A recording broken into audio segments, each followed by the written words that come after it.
Okay, so hi everyone, welcome to today's lab.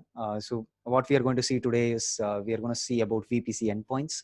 So in the previous lab, we already spoke about creating VPCs, and we spoke about creating subnets and route tables, the internet gateway and the NAT gateway and so on.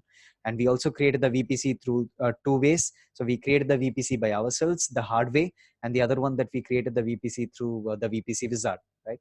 So what we are going to do today is we are going to look at a concept called as VPC endpoint. And with this VPC endpoint, what it means that we are going to talk to internet services in the Amazon's, suite of services like S3 or DynamoDB. And we are going to talk to these internet related services through the VPC endpoint, which is the endpoint that we provision on the VPC side of things. And the entire traffic is private. So it goes through the Amazon's backbone network, and none of these traffic traverses through the internet. So you don't need an internet gateway. You don't need a NAT gateway. You don't need any kind of proxy firewall and so on to talk to these internet related services of AWS. So you can directly go with a VPC endpoint. So just a small recap as to the previous services that we created. So in the VPC, we have two VPCs over here. So I'm going to show you this particular demo with the VPC, which we created first in our last lab. So this VPC is the one that has a private subnet as well as a public subnet.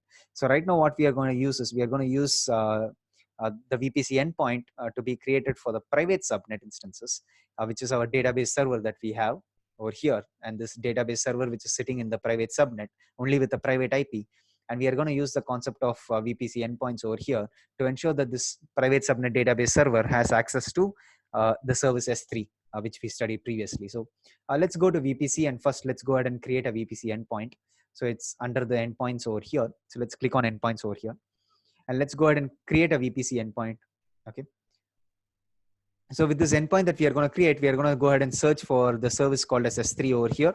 So you can see over here only for the service S3 and for the service called DynamoDB, which is the non-relational database that they have, which is their own offering. You can see over here only those two services have the type of gateway VPC endpoint, and all the other services have type of interface VPC endpoint, where an ENI will actually be created. So we are going to go with the gateway VPC endpoint for S3. Okay, and then we're going to scroll down, and you can see over here we have to choose our VPC. I'm going to choose the demo VPC NG that we created created in the previous lab first, right? And then we are going to choose both the routing tables, which is our private routing table and the public routing table, to be associated with this VPC endpoint. And then we are going to give full access to that particular service. But then even though you give full access over here, that respective EC2 instance or that principal should have an IAM role with which they will be able to access that respective AWS S3 service. So this particular policy applies only for the endpoint. And you can also create a bucket policy on that particular bucket alone to specify that the access should come only from that endpoint using a condition called as VPC endpoint condition. You can read that in the docs. But then even though we associate this policy on the endpoint, we would still need an IAM role to access the S3 service. So let's go ahead and click on create endpoint over here.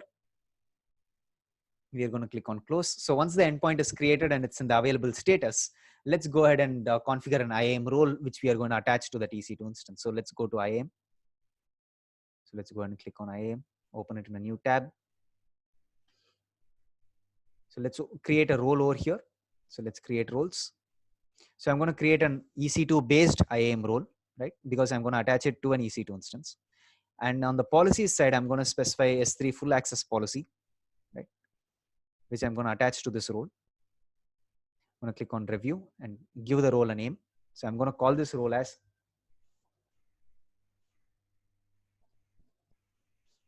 I'm going to go ahead and click on create role. Okay, so now since I have created the role, let me go ahead and attach this role to the EC2 instance. So let's go to EC2 instance, go to the DB server. Let's go to actions, instance settings, attach replace IAM role. And let's choose that IAM role from here. So let's, I called it as my, right? So my private DB instance role that gives us access to S3. Click on apply. So once this role has been created and it has been attached to that EC2 instance, which is the DB server EC2 instance, the next thing that you'll have to do is check your route tables, whether the routes have been added for the VPC endpoint. So let's go ahead and click our VPC. Let's choose the VPC ID and filter based on this. So this is the VPC that we are using. So let's go to the route tables and let's filter based on this. So you can see in your main routing table under routes right now that there is a prefix list that has been added to talk to the S3 service, right? So this is a prefix list that you can also add on your EC2 instance is security group. So let's go to the security group of the DB server, and let's go to the security group over here of the DB server's security group. Let's go to outbound, and let's specify the outbound rules over here. Let's add one more rule over here for the HTTPS traffic to go through the prefix list, right? And let's go ahead and click on save. So once we have modified the outbound traffic for the DB server also to go through the prefix list for HTTPS traffic, and we have also attached the IAM role to this EC2 instance to talk to S3. Now all we have to do is just log into that instance, and let's try. So to log into that instance, we have to go to instances. Let's go to the public subnet instance, and from which we will jump into the database server. So let's copy the public subnet instance's public IP, right, which we previously created in our last lab. And let's do SSH EC2-user at public IP -I. My key pair was called as Akshay nv.pem, right? So now we are within the public subnet EC2 instance. Let's copy the private subnet EC2 instance's private IP. So let's copy the private DB instance's private IP.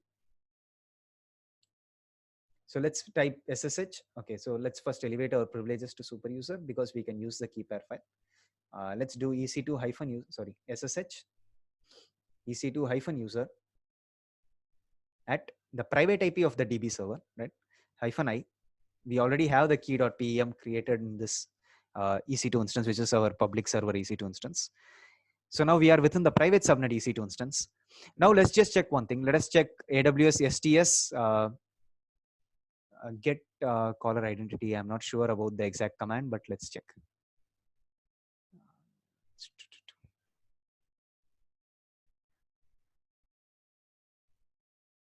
Okay, so it's get caller identity, and you can see that it's assuming that role that we have attached to that EC2 instance called as my private DB instance role that gives us access to S3. So now let's see whether through the endpoint it's able to talk to S3. So let's do AWS S3 LS. And in the outbound traffic for HTTPS, we have given the prefix list, right? Okay, that's awesome. So you can see that we are able to list all the S3 buckets. Let's see if we are able to list the contents of an S3 bucket. So let's look at this website bucket over here.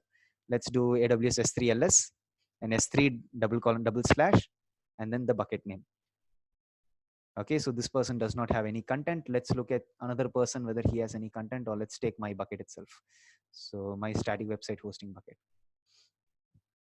Okay, so let's do the same command, but instead of this bucket, let's put my bucket, and let's see if we are able to see the contents. Awesome. So I have a gallery in CSS, gallery.js, and index.html. So this is how from your private subnet DB instance, you are able to talk to your S3 service through the VPC endpoint that you created. So therefore, just going back to the route tables, you can see we have the VPC endpoint added to our route table for our main route table as well as for our custom route table, right? We have it for both, right? But still, what we did for the private subnet DB servers instances security group, we added the outbound HTTPS port to go through the prefix list, and we also attached an IAM role which has access to the S3 service. Okay, so thank you for attending this lab. If you have any questions, I'm more than glad to answer. So thank you.